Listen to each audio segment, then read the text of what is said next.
سلام دوستان عزیز و بینایت گرامی، رامین هامبورگ هستم. پیج یوتیوب زدیم به اسم مستر رامین تست.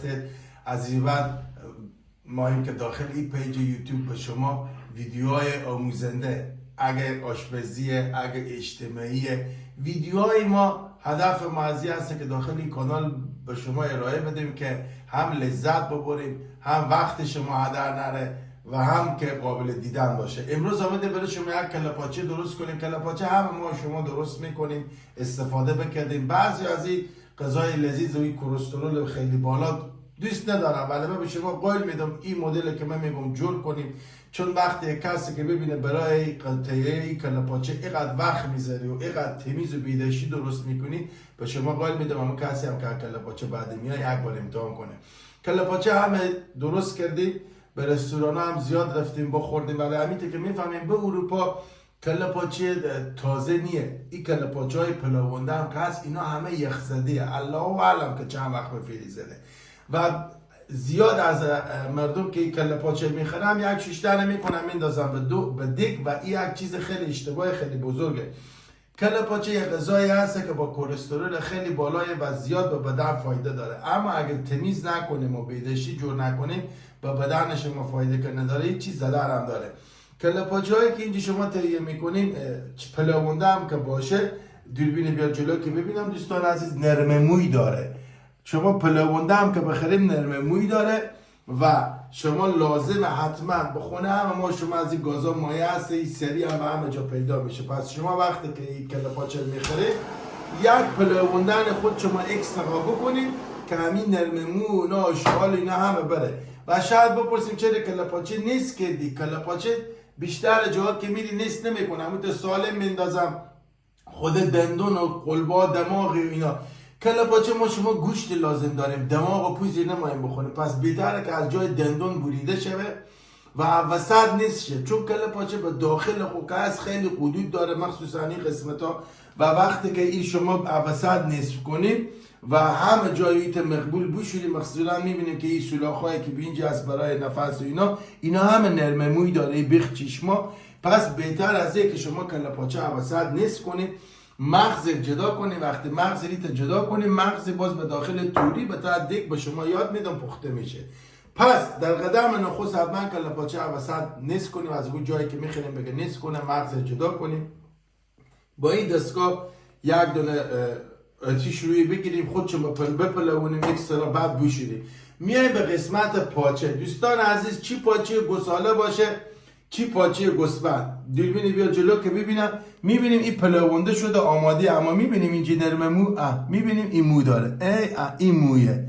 پس حتما چی پاچه گوساله چی پاچه گوسفند میخریم، این حتما یک شکافت اینجا بدیم، حتما یک شکاف بدیم. بعد این که شکافتیم حتما این خیلی جزء واجباته. این باز شما چکار کنیم، بیا جلو تصویر همین مو میتونیم که چی انیته بپلونیم و آماده شه برای تر. ضمن ای که شما این بعد چاک بدیم، یک قدی هم به زینجی داره. برو عقب تصویره، حتما اینجا یک قدی هم داره. شما حتما باید این پاچه چاک بدیم که این قده بیروشه، چی پاچه گوساله چی پاچه گوسفند. حتما قبل از اینکه بپلونیم این یک چاکی بدیم، این قده بیرو کنیم. بلا از این موی داره، حتما با این دستگاه موی گرفته شه. میریم برای طبخ. خیلی از افغانا ما شما به خصوص برای کله پاچه یا نخود میریزم یا بلغور میریزم یا برنج میریزم. مثلا مادر من موقع که ما یاد میدیم کله پاچه جور میکنه، یه نخود میریزه، بلغور میریزه برای لا. خب بعضیا درست میکنه ولی اشتباهه. کله پاچه باید طعم اصلی خودی باشه. برای اینکه ما طعم کله پاچه از دست ندیم، همون طعم خودی و باشه و خوشمزه، ما لعاب با پیاز فراوان به دست میاریم. پس برای کله پاچه ما نیاز داریم به پیاز فراوان، پاچه، خود کله، سیر، زنجفیل، فلفل تازه و یک عدد لیمو. خلاص دیگه هیچ چیزی اضافه نکنیم که طعم غذا از دست میره، یک مزه کله پاچه از دست میده. کله پاچه غذایی هست که بعد همون طعم خود درست کنیم و برای ادویه و اینا باز به موقع پخت به شما میگم چکار کنیم که همون خوب و لوکس بیایه و گوشت کله پاچه هم آسیب نبینه. خیلی با کله پاچه تیار میکنن، گوشت یا پیش اینا میشاره لی میشه، دامه که ما هم بکشم اصلا معلوم نیه که کجا کله پاچه است. خب میریم تا بعد ویدیو رو ببینیم. حتما کانال یوتیوب ما سابسکرایب کنیم، زنگوله رو هم بزنیم که ویدیوهای آموزنده و ویدیوهای لوکس که میایه با خبر بشیم. حتما کامنت کنیم که چی غذایی دوست داریم که به شما جور کنم، چون من ادعای با آشپزی ندارم ولی زیاد رستوران رفتم، زیاد غذا خوردم، همه ما شما میخوریم، ولی خب من به جرئت میگم که یکی از بزرگترین لذت‌های من غذا امتحان کردن، غذا خوردن و هر شهر یا هر کشوری که میرم اولین چیز میگم بریم یک رستوران خوب اینجا معرفی کنیم که غذای بخورم. پس بریم در ادامه ویدیو طرز تهیه کلپاچو لوکس میبینیم. خب دوستان عزیز، اول ما روغن بریختیم، روغن کم میریزیم چون خود کلپاچه چربه و نیاز به زیاد روغن نداره.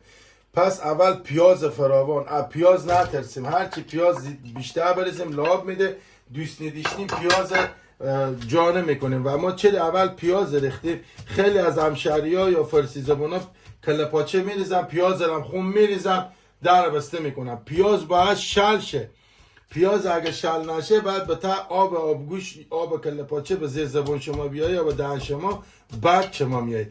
اول بس بعد پیاز تفتاده شه، کمی خرمه‌ای رنگ شه، بعد کله و پاچه هم بعضی یک تفته میدیم. خب دوستان عزیز، همیته که میبینیم پیاز بیشتر استفاده میکنیم چون قرار نیه که ما به تعزی نخود و بلغور و برنج یا نشاسته یا هیچ چیز دیگه استفاده کنیم. ما پیاز فراوان به این دلیل استفاده میکنیم چون خود همین پیاز یک لعاب خاصی میده و حتما پیاز اول باید ما شما گفته افغانی والا شل کنیم. شل به چی معنی؟ یعنی این پیاز از خمی بیرو کنیم که کمی خرمه‌ای شه، پخته نمایی میشه ولی از این حالت کریخی یا شخ بودن ما میل بیرو کنیم که میته نرم شه. وقتی که نرم شد بعد ما میایم این کلپاچه خوب موادای رو میزنم، به شما نشون میدم که چی مواد بزنیم. یعنی ما مهم اول یک سس درست کنیم، یک سس درست میکنیم بعد کلپاچه بده اضافه میکنیم که بیشتر هموطنان همین کار نمیکنم، دیگه میکنم کلا رو میشورم میندازم دیگه، هرچی هم که به دست نمیه شلوپ به تای خیتی میکنم، سر دیگه میبندم میرم 5 ساعت دیگه میام میخورم. فکر میکنم که هرچی کلپاچه به رو گاز بیشتر باشه یعنی همون صحیحه دیگه. نه، مهم کلپاچه اولین چیز که گفتم پاک کردن اینه که باید خوب صحیح پاک کنیم، هرچی که بیشتر وقت بذاریم پاک کنیم مزدارتر میشه. بعد از اون کلپاچه غذایی که اصلا نباید عجله کنیم، بیشتر غذا شو که بیدارم جور میکنم برای صبحانه یا هم اگه برای روز ما هم استفاده کنم صبح زود که دیگه بعد خوب بزنه و خزه‌ای جور کنه یا نصف شب. غذای نیه که به 2 ساعت و 1 ساعت جور شه. پس لطفاً وقت بذاریم و هرچی که به کلپاچه بیشتر وقت بذاریم و اصولی جور کنیم مزه میده. این پیاز پس ما میریم نرم کنیم، باز برمیگردیم به خدمت شما. هستیم پیج کانال تا حال سابسکرایب نکردیم سابسکرایب کنیم، زنگوله رو هم بزنیم، پیج ما به دیگه دوستان معرفی کنیم، بگیم رامین جان هامبورگ از این بعد باز به یوتیوب به خدمت شما هستیم. خب دوستان عزیز، همیته که میبینید پیازمون نرم شد، انال اینجا برای ادویه اضافه میکنیم، زرچوبه، فلفل سیاه، کمی آویشن و نمک. این انال اضافه میکنیم و خود همین پیاز خوب گرد میکنیم که هم ادویه ما تف بخوره و هم همین رنگ پیاز اینا بگرده.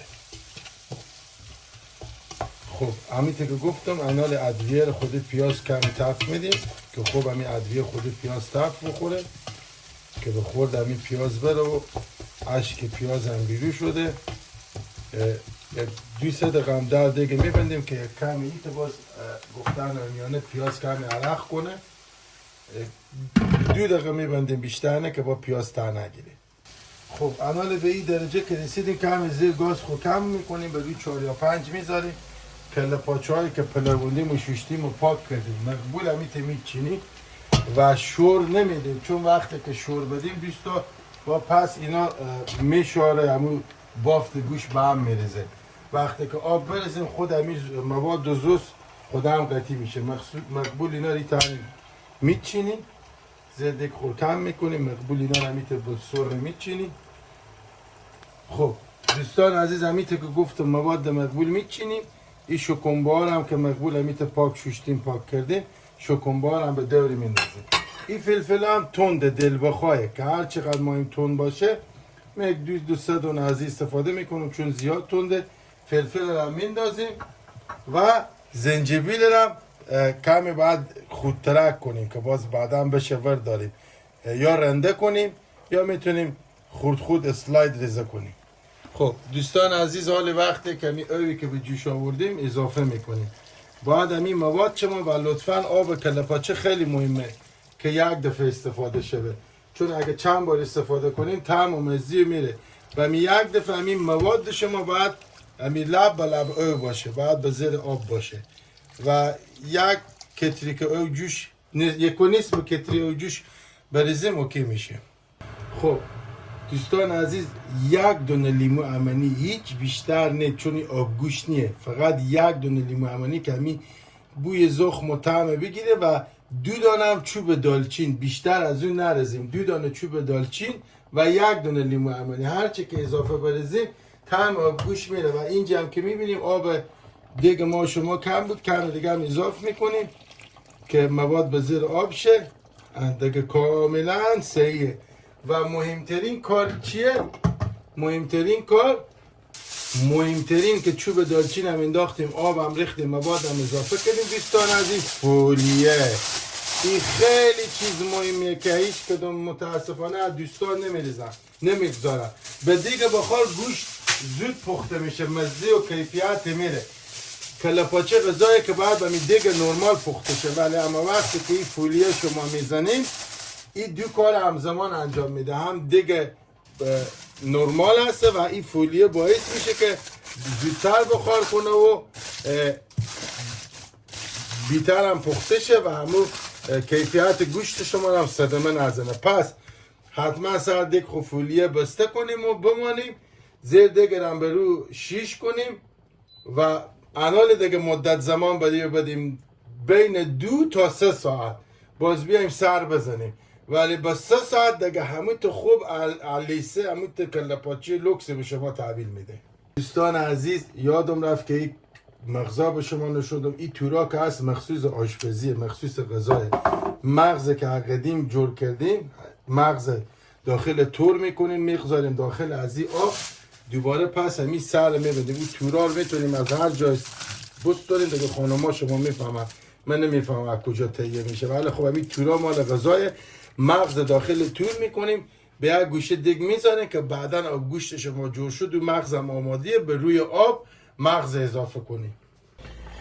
دوستان عزیز، همیته که میبینیم 1 ساعت از پخت بگیشته، بعد 1 ساعت سعی کنیم که چی یک رنگی گیدیشته، چی یک چیز نرماله بدون هیچ چی که اضافه کنیم، فقط پیاز و همون مواد که به شما گفتم. بعد 1 ساعت میایم دوباره همین آب که رو دیگ جمع شده ایتا یک با ملاقه یک آب میدیم بقیه گوشت.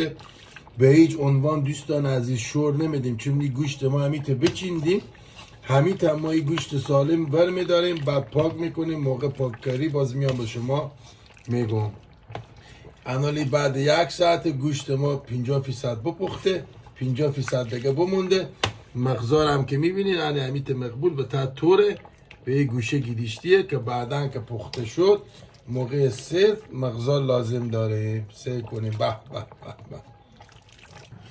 بله دوستان عزیز، بعد گذشت زمان 2 ساعت کامل همچین کله پاچه به ما شما داد. واقعا قبول کنیم این کله پاچه جور کنیم بخوریم. یعنی از خیلی کسایی که ادعای نمیشه، من ادعای ندارم، ولی کله پاچه که هر کی که خوب خور بوده خورده گفته ای که چی رقم تیار کردی. خب بریم کانال کله پاچه دوباره پاک کنیم. یعنی چی؟ یعنی قراره که فقط ما گوشت در استفاده کنیم. اینا همه از اینجا بره بالا، بره داخل اینجی که ما قراره که کله پاک کنیم، فقط گوشتی استفاده کنیم. و این مغزم که میبینیم داخل توره، اون مغزم قراره که چی؟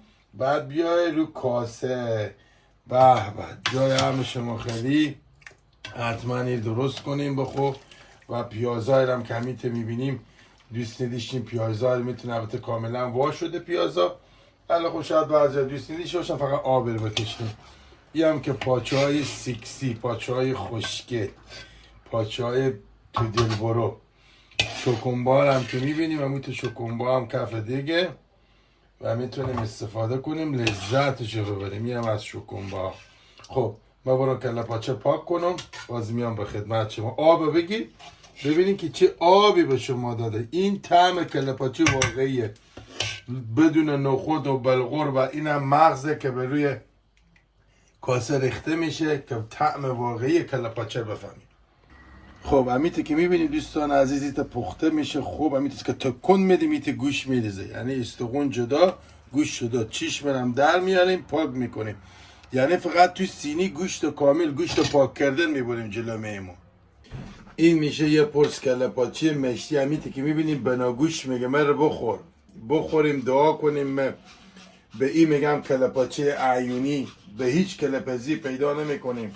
همون تا پاک بیدشتی لوکس تمیز مزدار، فقط به روی لیمو بزنیم، لیمو یاد شما نره. دوستان عزیز ای و شما ای هم کله پاچه شاهانه عیونی، باور کنیم که همش گوشته، همش گوشت. حتما این کله پاچه درست کنیم بخوریم. کلسترول بالای داره ولی ضرر نداره. کلسترول کله پاچه خیلی هم مفیده. حتما همیته که یاد دادم درست کنیم بخوریم، عاشق میشیم.